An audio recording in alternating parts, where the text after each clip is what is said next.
ফিলিস্তিন স্বাধীন হবে লেখা হাত ব্যাগ নিয়ে সংসদে ঢুকলেন কংগ্রেস নেত্রী প্রিয়াঙ্কা গান্ধী।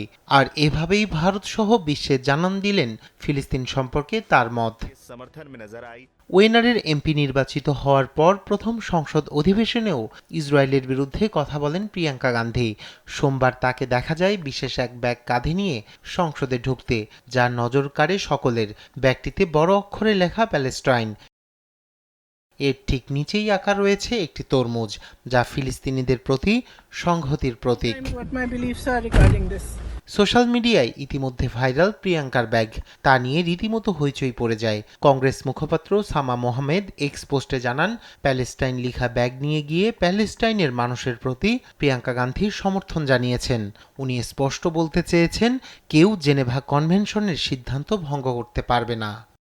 অন্যদিকে ফিলিস্তিনের সমর্থনে প্রিয়াঙ্কার এই ভূমিকার সমালোচনায় সরব হয়েছেন বিজেপির সাংসদরা।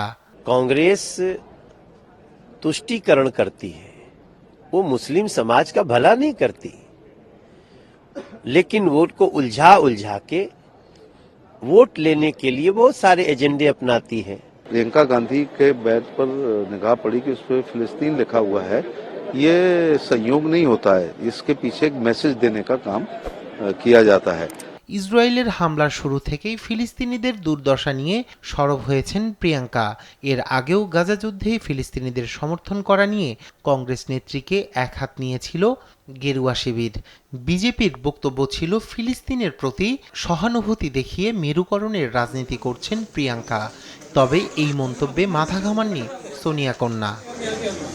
রায়হান কবির শুভ্র, নিউজ ডেস্ক, দেশ টিভি।